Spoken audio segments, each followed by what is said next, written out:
और वह उसे वो बात कहता है जो आज भी करोड़ों लोगों को हिम्मत देती है। कभी किसी को खुद से यह मत कहने देना कि तुम कोई काम नहीं कर सकते, मुझे भी नहीं।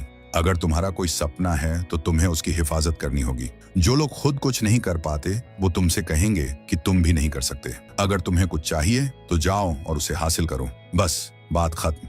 फिर वे मशीन बेचने अस्पताल जाते हैं और आखिरकार एक डॉक्टर उसे खरीद लेता है, जिससे उन्हें सख्त जरूरत के पैसे मिल जाते हैं। चेक कैश कराते वक्त क्रिस खुशी से अपने बेटे को एक चॉकलेट दिलाता है। अगले दिन से शुरू होती है अग्नि परीक्षा, इंटर्नशिप का पहला दिन। बॉस साफ शब्दों में चेतावनी देता है कि क्लाइंट बनाने के लिए किसी भी हद तक जाना होगा, चाहे उनके साथ लंच करना पड़े या उनके बच्चों को संभालना पड़े। मुझे हर हाल में कॉन्ट्रैक्ट चाहिए। पक्की नौकरी का बस एक ही रास्ता है, कामयाब सौदे और मुश्किल इम्तिहान। लंच ब्रेक में क्रिस मिस्टर फ्रो से बात कर ही रहा था कि अचानक उसे वही बेघर आदमी सड़क पार करता दिखता है जिसके पास उसकी चोरी हुई मशीन थी। क्रिस बिना कुछ सोचे पागलों की तरह उसके पीछे दौड़ता है और धड़ाम, एक तेज रफ्तार कार क्रिस को जोरदार टक्कर मारती है। क्रिस देखता है कि इस टक्कर में उसका एक जूता कहीं दूर उड़ गया है, लेकिन उसके पास रुकने या जूता ढूंढने का वक्त नहीं है। वह उसी हालत में एक पैर में जूता पहने लंगड़ाते हुए ऑफिस लौट आता है। सहकर्मी उसे टोकते हैं, अरे भाई, तुम्हारा एक जूता गायब है। पर क्रिस बस शुक्रिया कहकर काम में जुट जाता है। यहाँ तक कि उसका बेटा भी उसे देख हैरान रह जाता है। हालात बदतर हैं, शरीर जख्मी है, लेकिन क्रिस का हौसला अब भी चट्टान की तरह खड़ा है।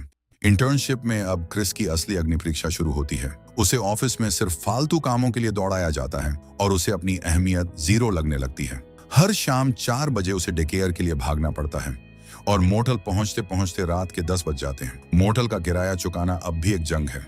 मकान मालिक राल्फ का तगादा और क्रिस का वही पुराना जवाब, बस थोड़ा और वक्त, मैं तुम्हारे पैसे दे दूंगा।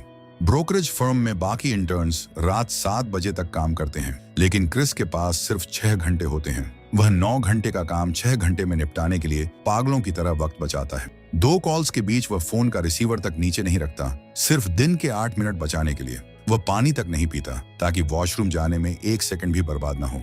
2 महीने की जी तोड़ मेहनत के बाद भी जब लिस्ट खत्म नहीं होती तो हताश होकर क्रिस सारे नियम तोड़ देता है। वो डायरेक्टरी में नीचे से नहीं बल्कि सीधा सबसे ऊपर एक बड़ी कंपनी के सीईओ वॉल्टर रिबन को कॉल लगा देता है। किस्मत चमकती है और वॉल्टर फोन उठा लेते हैं। वॉल्टर कहते हैं, क्या तुम 20 मिनट में यहाँ आ सकते हो?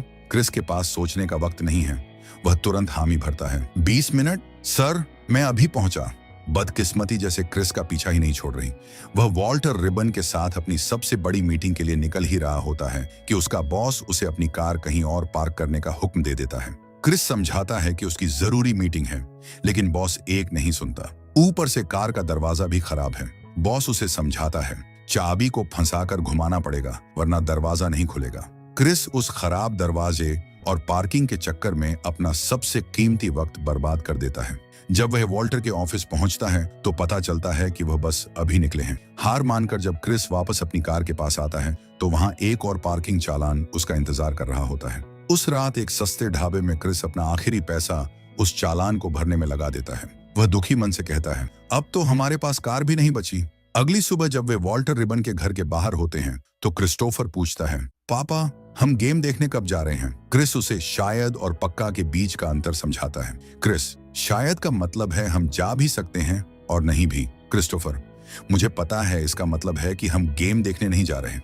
क्रिस हैरान होकर पूछता है, तुम इतने स्मार्ट कैसे हो गए? बेटा जवाब देता है, क्योंकि आप स्मार्ट हैं डैड। क्रिस हार नहीं मानता और सीधा मिस्टर वॉल्टर रिबन के घर का दरवाजा खटखटा देता है। कल की मीटिंग मिस होने के लिए वह माफी मांगता है और एक सफेद झूठ बोलता है कि वह पास में ही अपने एक दोस्त से मिलने आया था। बातों बातों में वह यह भी कह देता है कि वे दोनों फुटबॉल मैच देखने जा रहे हैं और यह दांव बिल्कुल निशाने पर लगता है। मिस्टर रिबन उन्हें अपने साथ प्राइवेट बॉक्स में बैठकर मैच देखने का न्योता दे देते हैं, लेकिन एक सफल मैनेजर दिखने की कोशिश में क्रिस को अपनी गरीबी छिपानी पड़ती है। जब सामान कार में रखने की बात आती है तो वह यह जाहिर नहीं होने देता कि उसके पास कार ही नहीं है। मैच के दौरान मिस्टर रिबन साफ कह देते हैं कि वह क्रिस का बिजनेस प्लान तो नहीं खरीदेंगे, लेकिन उन्हें क्रिस इंसान के तौर पर बहुत पसंद आया। भले ही बड़ी डील हाथ से निकल गई हो, पर उस वीआईपी बॉक्स में बैठकर क्रिस को शहर के बड़े बड़े दिग्गजों से हाथ मिलाने और नेटवर्किंग करने का एक सुनहरा मौका मिल जाता है। 4 महीने की जी तोड़ मेहनत के बाद क्रिस ने अपनी सारी मशीनें बेच दी।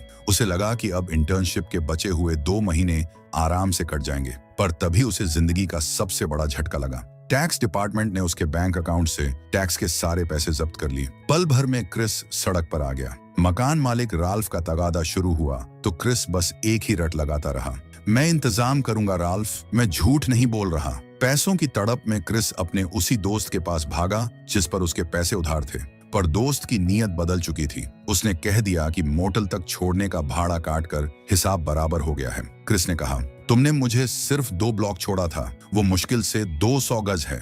जमकर बहस हुई और घटिया दोस्त ने क्रिस के मुंह पर दरवाजा बंद कर दिया। उसी शाम जब क्रिस्टोफर पार्क में खेल रहा था, क्रिस की नजर अचानक अपनी उसी खोई हुई मशीन पर पड़ी। वह उस बेघर आदमी से भिड़ गया और अपनी मशीन वापस छीन ली। वह पागल आदमी पीछे से चीखता रहा, मेरी टाइम मशीन वापस लाओ, मुझे पीछे जाकर जिमी हेंड्रिक्स को अपना गिटार जलाते हुए देखना है। क्रिस उम्मीद की एक आखिरी किरण लेकर डॉक्टर के पास भागा, लेकिन वहां जाकर पता चला कि मशीन टूट चुकी है। डॉक्टर ने 2 टूक कह दिया, क्रिस इसे ठीक कराकर लाओगे तभी खरीदूंगा। क्रिस अंदर तक बिखर गया। थके हारे बाप बेटे जब मोटल लौटते हैं तो उनके होश उड़ जाते हैं। उनका सारा सामान कचरे की तरह बाहर फेंका हुआ है और दरवाजे का ताला बदला जा चुका है। भूख और थकान से बेहाल छोटा क्रिस्टोफर दहाड़े मारकर रोने लगता है। वह बस अंदर जाना चाहता है। बेबसी और गुस्से से भरा क्रिस अपने कलेजे के टुकड़े पर ही चिल्ला पड़ता है, मैंने कहा चुप हो जाऊं।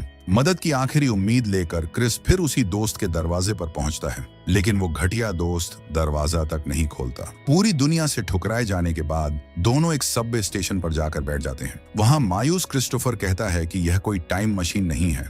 अपने बेटे की आंखों में चमक वापस लाने के लिए क्रिस एक खेल शुरू करता है। वह मशीन का बटन दबाकर नाटक करता है कि वे डायनासोर के जमाने में पहुंच गए हैं।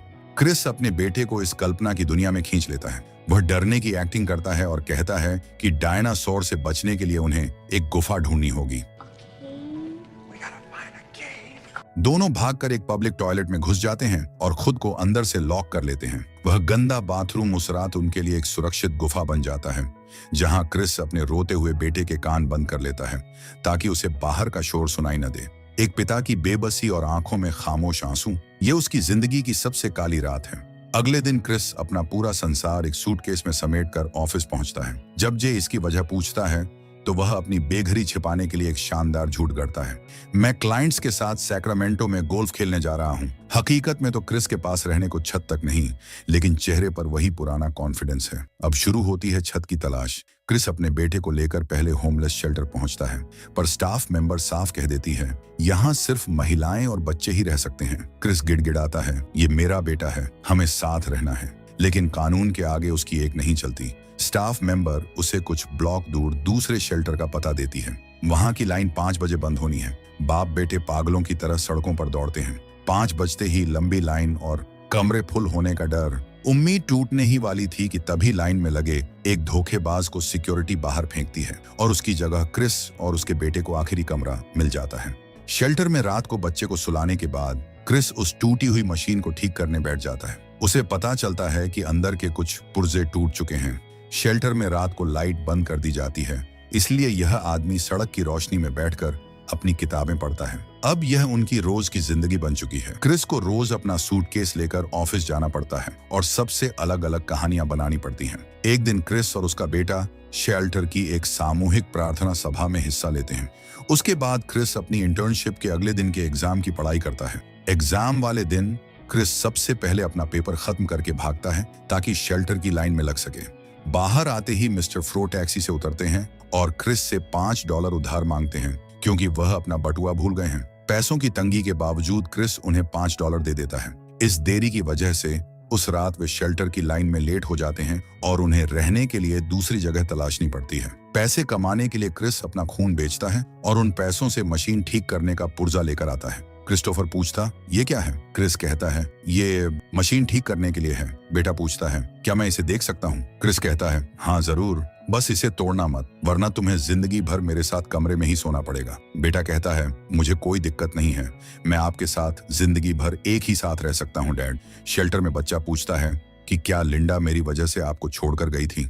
क्रिस उसे समझाता है कि ऐसा सोचना भी गलत है, उसके जाने में उसका कोई दोष नहीं है। क्रिस्टोफर कहता है, ओके पापा। बच्चे के सोने के बाद क्रिस सफलतापूर्वक उस मेडिकल स्कैनर को ठीक कर लेता है। अगले दिन वह उस डिवाइस को बेच देता है। उनके पास अगले 4 हफ्ते के गुजारे लायक पैसे आ जाते हैं। वह खुशी खुशी क्रिस्टोफर से कहता है कि आज रात वे एक होटल में रुकेंगे। वे एक अच्छे होटल में टीवी देखते हुए सुकून की रात बिताते हैं। अगली सुबह वे शहर की भागदौड़ से दूर समंदर किनारे सुकून के पल बिताते हैं। समय के साथ क्रिस मिस्टर वॉल्टर रिबन के कई अमीर दोस्तों के साथ कॉन्ट्रैक्ट पक्के कर लेता है, जिनसे वो फुटबॉल गेम में मिला था। इंटर्नशिप के आखिरी दिन जे उसे बाथरूम में मिलता है और कहता है कि उसने बेहतरीन काम किया है, चाहे रिजल्ट कुछ भी हो। यह संदेश विदाई के भाषण जैसा लगता है, जिससे क्रिस और भी नर्वस हो जाता है। उसे बुलाकर मिस्टर फ्रो के केबिन में ले जाया जाता है। मिस्टर फ्रो उसकी नई शर्ट देखकर चौंक जाते हैं। क्रिस कहता है कि आज एक इंटर्न के तौर पर उसका आखिरी दिन है। तभी मिस्टर फ्रो जवाब देते हैं, मुझे उम्मीद है कि कल भी तुम यही शर्ट पहनकर आओगे, क्योंकि कल एक फुल टाइम कर्मचारी के रूप में तुम्हारा पहला दिन होगा। यह सुनकर क्रिस के आंसू छलक पड़ते हैं। मिस्टर फ्रो पूछते हैं, क्या यह आसान था क्रिस? क्रिस कहता है, नहीं सर, नहीं, ये बिल्कुल आसान नहीं था। क्रिस रोते हुए पैनल को धन्यवाद देता है। मिस्टर फ्रो उसे उसके $5 वापस कर देते हैं। ऑफिस से बाहर निकलते वक्त क्रिस मन ही मन कहता है कि उसकी जिंदगी के इस हिस्से को खुशी कहते हैं। वह सीधा भागता हुआ डेकेयर जाता है और अपने बेटे को कसकर गले लगा लेता है। फिल्म के अंत में बताया जाता है कि क्रिस ने 1987 में अपनी निवेश फर्म गार्डनर रिच की स्थापना की। आखिरी सीन में क्रिस और उसका बेटा एक साथ चलते हुए और एक दूसरे के साथ मजाक करते हुए दिखाई देते हैं, जबकि असली क्रिस गार्डनर उनके पास से गुजरता है। 2006 में क्रिस ने करोड़ों डॉलर की डील हासिल की थी। दोस्तों, क्रिस गार्डनर का यह संघर्ष हमें सिखाता है कि चाहे हालात कितने भी बुरे क्यों ना हों, अगर आप में लड़ने का जज्बा है तो जीत आपकी ही होगी। अगर आपको यह वीडियो और क्रिस की यह प्रेरणादायक कहानी पसंद आई हो तो इस वीडियो को लाइक करें और इसे अपने उन दोस्तों के साथ शेयर करें जिन्हें आज थोड़े मोटिवेशन की जरूरत है।